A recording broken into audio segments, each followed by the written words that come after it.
Hey, what's going on, everybody? This is Tyrone back with Tech Life.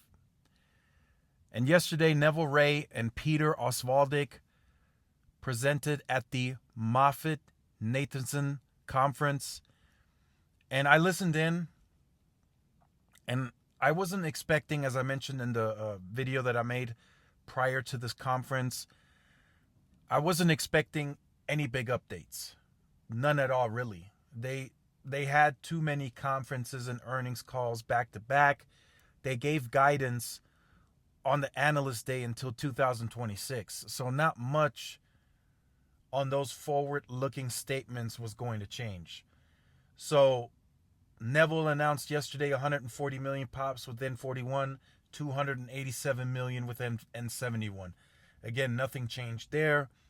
The financial statements from Peter were the same. Nothing changed really.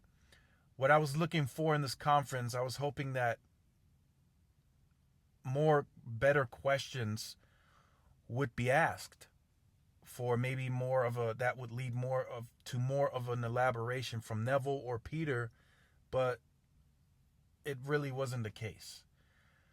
These analysts just, I don't think they're asking the right questions, in my opinion. You know, their opinion may be different. They may feel that they're asking the right questions. I don't think so, and several other people agree with me as well.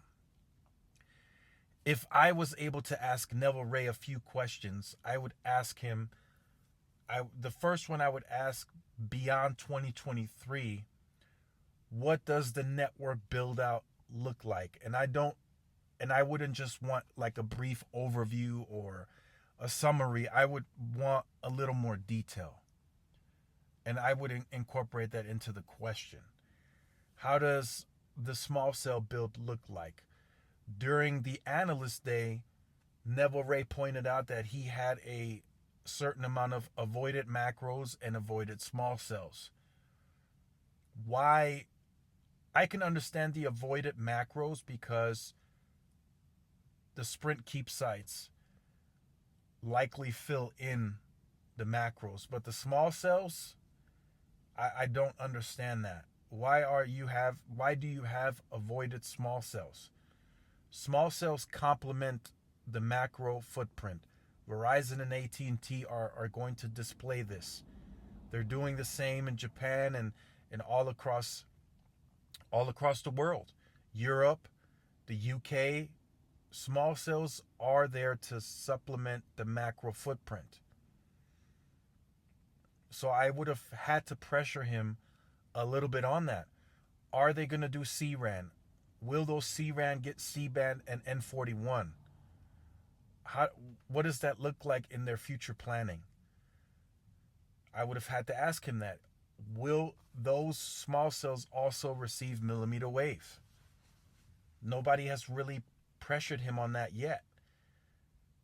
He really just gets asked the questions that just require him to answer with the overview. Yeah, we're going to have this amount of macros. We're going to be the leader in 5G. We're going to have the deepest footprint.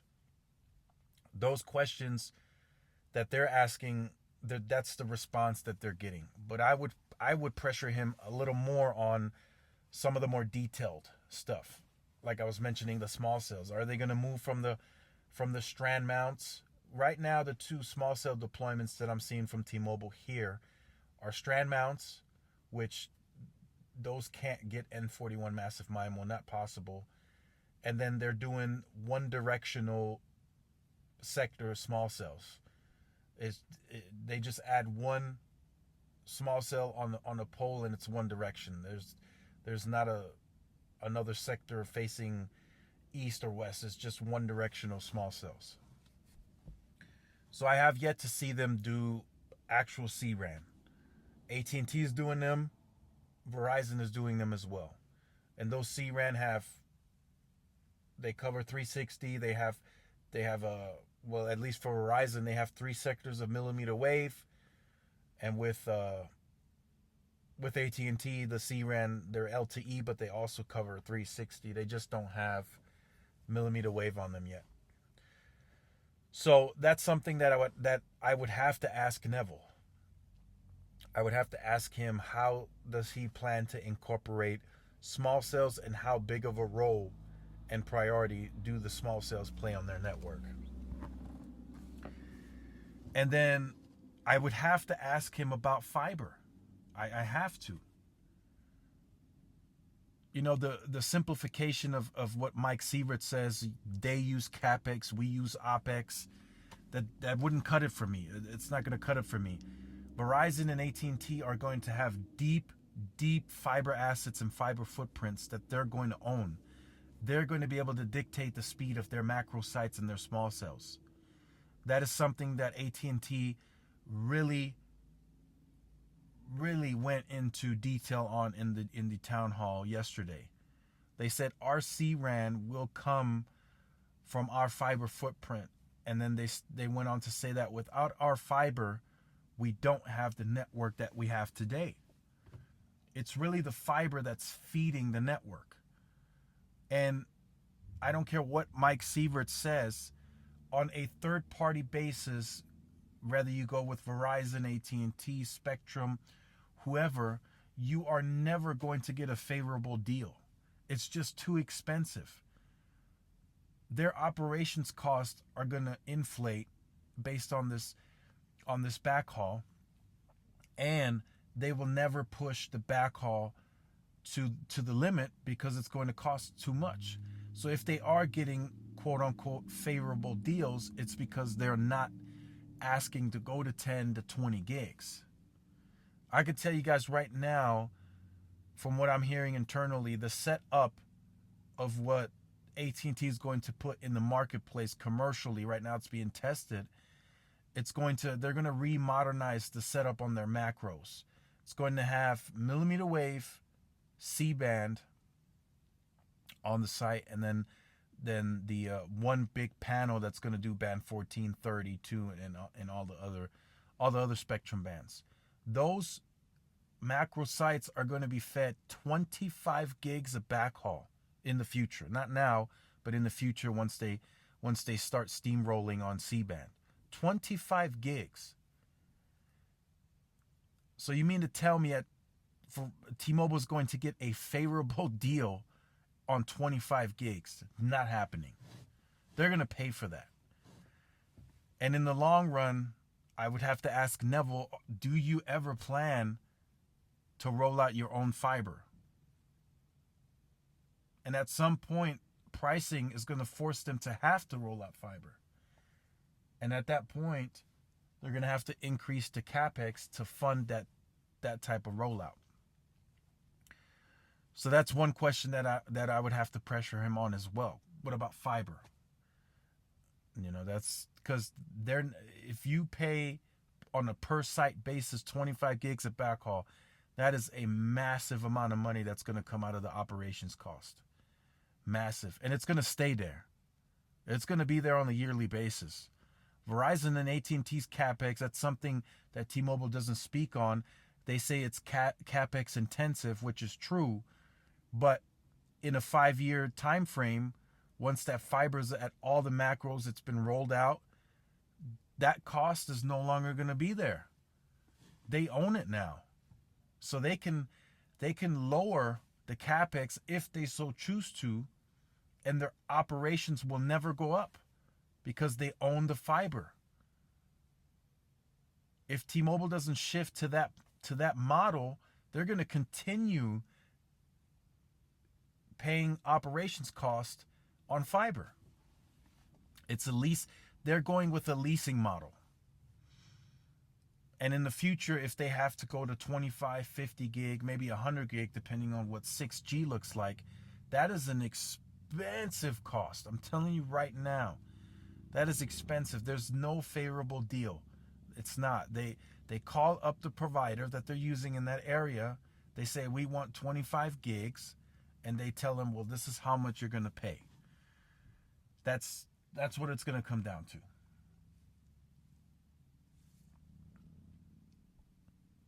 So that's one thing that I would have to ask him on small cells. Will they get C-band and N41? And then fiber. I have to ask him What does that look like? Are they going to max out the fiber on a third-party basis? Are they going to pay what it takes? Or are they going to limit sites due to the fact that it's going to be so expensive from an operational cost? I would have to ask him that question as well. And then third, just one more question, and I was thinking about this for a couple of days now, what I would ask him as a third question. And it would have to be rural coverage. It has to be that. We can say that T-Mobile is doable now at the urban and suburban level. Are there some areas where they lack, where they need more densification? Yes, all carriers, that can be said for all carriers. But the rural coverage, I would need a more detailed explanation from him.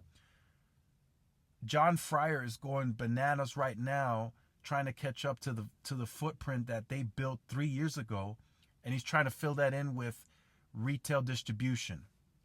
But what does that really look like? If I'm in Bullhead City, Arizona, and I have service, this is just for an example, and T-Mobile puts a store in that rural city, rural town,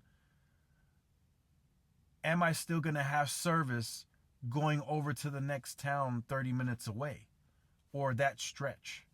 How much built out is the network in that area? Do I have service on the commute?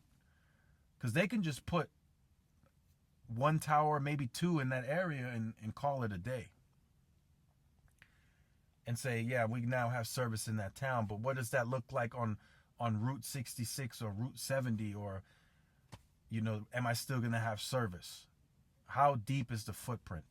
And that's something that I would want to ask him too, because he hasn't really elaborated on that, and we haven't seen that. So those are some of the questions that I would have to ask him in more detail, because he's really just been giving us a overview and a summary, so to speak, but he hasn't gone into detail as to what that actually looks like. They just keep saying we're expanding our extended range 5G, and we're deepening our mid band, and we're growing, and that's kind of the overview that he's giving us, but he hasn't gone into detail on how they will actually achieve the footprint, how deep that footprint will get in rural America. Are they just going to put one side and push it 40, 50 miles? So there are several questions that can be asked. And I think the analysts so far aren't really structuring these questions correctly, and they're not asking them a bit more detailed.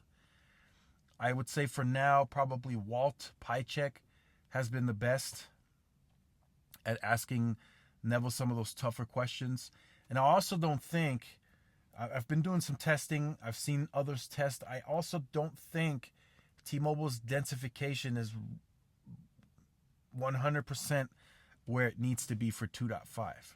It's much better than it was with Sprint, of course, but I don't think it's just right there yet, because I'm seeing some indoor scenarios where the site is a bit further away, but I can see the N41 dropping to N71 indoors, where they would probably need another site much closer to those locations. So, again, those are just some of the questions that I would have asked, and they weren't. So, again, yesterday we just got another overview summary of where they're at, which didn't change. They're still at 140 million covered with 2.5, 287 million with 671 B71, and that's it. No real updates to the business. They asked about churn. Not much happening there. Sprint is still churning. We know that. They have not yet turned it into like a blended company they discussed. So Sprint is still being counted separate. Will that change in the future? Yes, but we don't know when. They're trying to combine the back-end systems. I think once they have the back-ends together, that will likely be the case, that they report them as one. And that will mean T-Mobile's branded churn is likely going to spike too as well. So let me know what you think about this in the comment section down below. Let me know some of the questions that you would like to ask Neville in an analyst meeting, or maybe just in general. Let me know in the comment section down below. Look forward to reading those comments. So if you have been on the channel or you're new to the channel and you have not yet liked, shared, subscribed, make sure you do so. Hit the notification bell so you are notified when I do upload content. Make sure to follow the social media outlets for more updates and interactions. Thanks again for watching. This is Tyrone with Tech Life. I'll see you guys in the next one. Peace.